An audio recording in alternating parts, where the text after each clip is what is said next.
ኢየሩሳሌም ከመይ አላ ቤት አቦየ ከመይ አላ ኢየሩሳሌም ከመይ አላ ቤት አቦየ ከመይ አላ። በስመ አብ ወወልድ ወመንፈስ ቅዱስ አሐዱ አምላክ አሜን። ሰላም ሰላም ክቡራት ተኸታተልቲ መደብና ከመይ ኣለኹም? እምበር ዝሓለፈ ሰሙን ካብ ጥበብ ኢያሱ ወዲ ሲራክ ምዕራፍ 1 ምዕራፍ 2 ርኢና ነርና። ሕጂ ድማ መቐፅልታናቱ ምዕራፍ 3 ምዕራፍ 4 ክንርኢ ኢና። ጥበብ ኢያሱ ወዲ ሲራክ ምዕራፍ 3 መሰል ወለዲ ደቀየ ንዓይነ ኣቦኹም ስምዑኒ ተሓሊኹም ብሰላም ምእንቲ ክትነብሩ ከምዚ ዝብለኩም ግበሩ። ከመይ እግዚአብሔር ንወለዲ ኣብ ልዕሊ ደቆም ስልጣን ሂብዎም እዩ። ኣደ እውን ኣብ ልዕሊ ደቃ ስልጣን ከም ዘለዋ ኣረጋጊፁ እዩ። ነቦኻ እንተኣኽበርካ ሓጢኣትካ ይስረየልካ፣ ነዴኻ እንተኣኽበርካ ከዓ ብዙሕ ሃብቲ ትድልብ። ነቦኻ እንተኣኽበርካ ሓደ መዓልቲ ድማ ደቅኻ ከሕጉስካ እዮም። እግዚአብሔር ከዓ ጸሎትካ ክሰምዕ እዩ። ነቦኻ ብምኽባርካ ነዴኻ ከም እተሕጎስ ብምግባርን እግዚአብሔር እንተ ተኣዘዝካ ዕድሜኻ ነዊሕ ክኸውን እዩ። ንወለድኻ ከም ባሪኦም ሄንካ ተኣዘዞም። ምርቑኡ ናባኻ ምእንቲ ክዓስል ነቦኻ ብትብሎን ብትገብሮ ኩሉ ናኽብሮ። ምርቓ ወላዲ ኣባይ ትውሉድ የጽንዕ፣ መርገም ወላዲት ካብ ሱር መሰረቶም ይምንቅሶም። ነቦይ ኣዋሪደዮ እናበልካ ኣይተኽበር። ከመይ ውርደት ኣቦኻ ክብርኻ ኣይኮንን፣ ክብርኻ ካብቲ ነቦኻ ዘርአኻዮ ክብሪ እዩ ዝመጽእ። ነዲኦም ዘየኽብሩ ውሉድ ውርደቴናታት እዮም። ኣታ ወደይ ነቦኻ ምስ ኣረገ ተኻናኸኖ፣ ብህይወት ክሳዕ ዘሎ ድማ ብገለ ነገር እኳ ኣይተሕዝኖ። ኣእምሮኡ እንተኣጥፍአውን ተዓገሶ። ንስኻ ጥዑይን ሓያልን ስለ ዝኾንካ ኣይትንዓቆ። እቲ ንወላዲኻ ዝገበርካዮ ሕያውነት እግዚአብሔር ኣይርስዖን እዩ። ሓጢኣትካ ንኽድምሰሰልካ ክሕግዘካ እዩ። መንከራ እንተወድቐካ እግዚአብሔር ነቲ ዝገበርካዮ ሕያውነት ክዝክሮ እዩ እሞ ክሕግዘካ እዩ። ሓጢኣትካ ድማ ከምቲ ብሙቐት ፀሓይ ዝሓቅቕ በረድ ክሓቅቕ እዩ።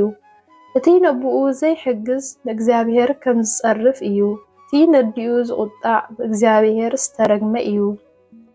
ትሕትና ኣታ ወደይ ኣብ ኩሉ ዕየኻ ትሑት ኩን። እቶም ብእግዚአብሔር ቅቡላት ዝኾኑ ከዓ ከፍቅሩኻ እዮም። ኣዚኻ እንተዓበኻ ኣዚኻ ከዓ ትሑት ኩን። ሽዑ ኣብ ቅድሚ እግዚአብሔር ሞጎስ ክትረክብ ኢኻ። ክቡራትን ውርያትን ዝኾኑ ብዙሓት ኣለዉ፣ እግዚአብሔር ግና ምስጢሩ ንትሑታት እዩ ዝገልጸሎም።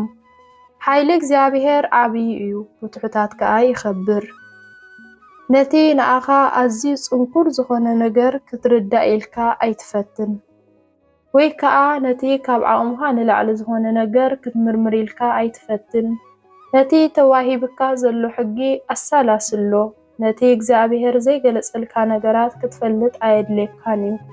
ካብ ዓቕምኻ ንላዕሊ ኣብ ዝኾነ ነገር ኢድካ ኣይትምለስ። ከመይ እቲ ድሮ ተዋሂብካ ዘሎ ንገዛእ ርእሱ ካብ ዓቕሚ ርድኢት ወዲ ሰብ ንላዕሊ እዩ። ብዙሓት ሰባት ብናይ ገዛእ ርእሶም ሓሳባት ተመሪሖም ይጋገዩ። እቲ ጌጋ ሓሳባቶም ከዓ ነቲ ፍርዶም ናብ ጌጋ ይመርሖ። ዓይኒ እንተዘይብልካ ክትርኢ ኣይትኽእልን ኢኻ። ፍልጠት ተዘይብልካ ከዓ ጥበብ ኣሎኒ ኢልካ ኣይትዛረብ። እልኸና ምዃን ኣብ መወዳእታ ኣብ ስቓይ ከእትወካ እዩ። እልኽ እንተ ደኣ ትፈቱ ኮንካ ብህልኽ ክትጠፍእ ኢኻ። እልኸና ሰብ መከራ ክፀዓነ እዩ። ሓጢኣቴና ሰብ ድማ ሓጢኣት ኣብ ልዕሊ ሓጢኣት ይኽምር። እከይ ኣብኣቶም ሱር ስለ ዝሰደደ ኣብ ትዕቢቴናታት ዘሎ መከራ ፈውሲ የብሉን። ፈላጣት ሰባት ካብ ምስላታት ይመሃሩ፣ ክመሃሩ ስለ ዝደልዩ ጽን ኢሎም ይሰምዑ። ንድኻም ምጽዋት ከምቲ ገሃጽ ንዝብል ሓዊ ማይ ዘጥፍኦ ንድኻም ምጽዋት ከዓ ንሓጢኣት የጥፍኦ። እቲ ብዛዕባ መጻኢ ዕድሉ ዝሓስብ ሰብ ንኻልኦት ሰባት ሰናይ ይገብረሎም።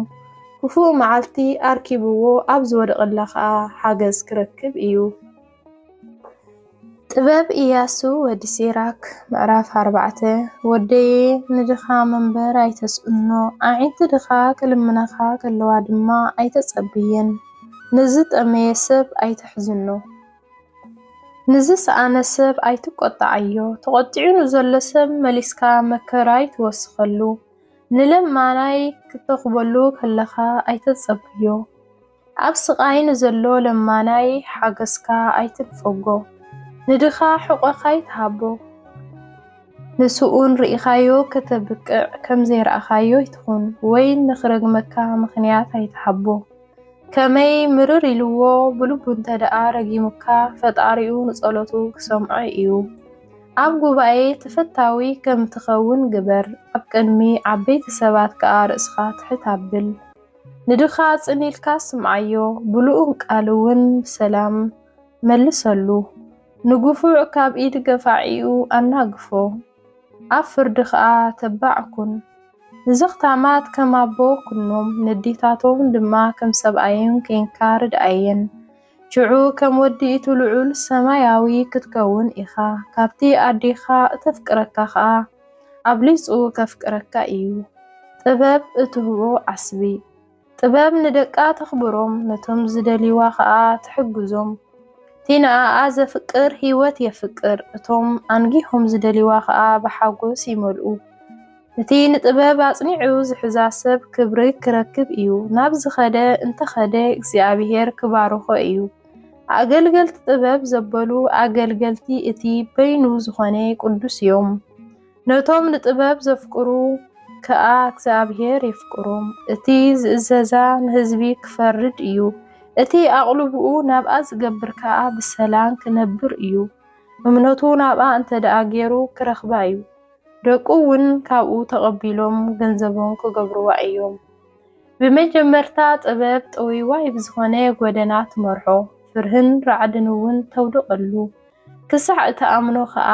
ስነ ስርዓት ብምኽባድ ተሳቕዮ ብትእዛዛታ ዝነብር እንተኾነ ክትርኢ እውን ትፍትኖ ብድሕርዚ ከይደንጎየት ናብኡ ትምለስ እሞ ትሕጉሶ ምስጢራታኻ ትገልጸሉ ፋሉል እንተኸደ ግና ተሓድጎ ናብ ጥፍኣቱ ክኸይድ ከዓ ጠንጢና ትገድፎ ኣብ ገዛእ ርእስኻ ምእማን ንዝተውሃበካ ግዜ ኣብ ቁም ነገር ኣውዕሎ ክፉእ ከይትገብር ገዛእ ርእስኻ ሓሉ ናብ ገዛእ ርእስኻ ድማ ውርደት ኣይተምጽእ ከመይ ናብ ሓጢኣት ዝመርሕ ሕፍረት ኣሎ ክብርን መጎስን ዘምጽእ ሕፍረት ድማ ኣሎ ገዛእ ርእስኻ ከይትጎድእ ኣፋላላይ ኣይትግበር